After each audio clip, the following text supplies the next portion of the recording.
Hi అండి అందరికీ. ఈరోజు నేను చూపించబోయే రెసిపీ పొటాటో ఆమ్లెట్. బ్రేక్ఫాస్ట్లోకి కానీ ఈవినింగ్ స్నాక్స్లోకి కానీ ఎగ్స్ తినేవారికి బెస్ట్ టేస్టీ ఫుడ్ ఈ పొటాటో ఆమ్లెట్. స్కూల్ నుంచి పిల్లలు రాగానే చాలా సింపుల్గా చాలా తక్కువ ఇంగ్రీడియంట్స్తో ఇంట్లో ఉన్న వాటితోనే కొత్తగా ఈ విధంగా ఒకసారి ట్రై చేయండి. కోవడానికి నేను ఇక్కడ ఒక పొటాటో 3 ఎగ్స్ తీసుకున్నాను. లోకి 3 ఎగ్స్ని ముందుగా బ్రేక్ చేసుకోవాలి. స్లైసర్తో చిన్నగా స్లైస్ చేసేసుకోవాలి. ఇలా ఆలుని చిన్నగా తురుముకున్న తర్వాత ఆలుని సైడ్కి పెట్టుకోవాలి. ఇలా ఆలుని తురుముకోవడం వల్ల తొందరగా ఆయిల్లో ఉడుకుతుంది. సన్నగా తురుము పెట్టుకున్న పొటాటోను సైడ్ ఉంచుకొని స్టవ్ను వెలిగించుకొని స్టవ్ పైన కడాయి పెట్టుకోవాలి. కడాయి హీట్ అవ్వగానే అందులోనికి 4 నుంచి 5 స్పూన్ల ఆయిల్ వేసుకోవాలి.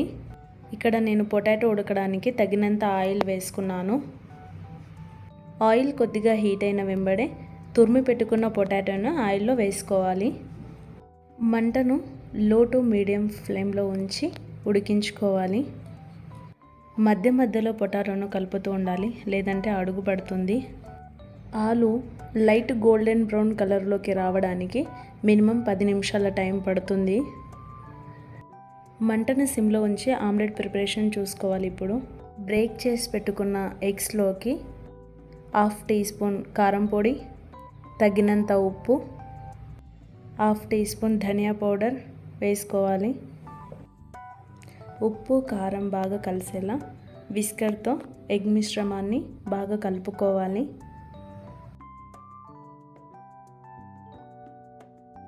కలుపుకున్న ఎగ్ని సైడ్కి ఉంచుకొని పొటాటో గోల్డెన్ బ్రౌన్లోకి వచ్చిన తర్వాత ఒక గిన్నెలోకి తీసుకొని ఒక 5 నిమిషాలు చల్లరనివ్వాలి. గిన్నెలో తీసుకున్న ఫ్రైడ్ పొటాటోలోనికి బీట్ చేసి పెట్టుకున్న ఎగ్ను వేసుకున్నాను. నచ్చితే చిన్న ఆనియన్ కట్ చేసి వేసుకోవచ్చు, నచ్చిన వాళ్ళు స్కిప్ చేసుకోవచ్చు. ఫ్రైడ్ పొటాటో ఆనియన్ ఎగ్లో బాగా మిక్స్ అయ్యే వరకు బాగా కలుపుతూ ఉండాలి.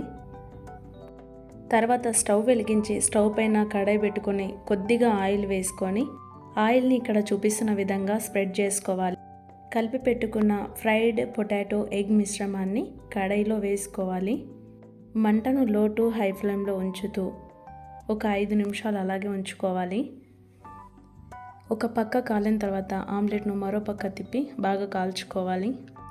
ఇలా రెడీ అయిన పొటాటోను ఒక ప్లేట్లోకి తీసుకొని సర్వ్ చేసుకుంటే డైలీ వేసుకునే ఆమ్లెట్ కంటే కొత్తగా క్రిస్పీగా చాలా బాగుంటుంది. ఈ పొటాటో ఆమ్లెట్ని సాస్తో కానీ చట్నీతో కానీ తీసుకుంటే ఇంకా టేస్టీగా ఉంటుంది. కనుక ఈ వీడియో నచ్చినట్లయితే లైక్ చేసి కామెంట్ చేయండి.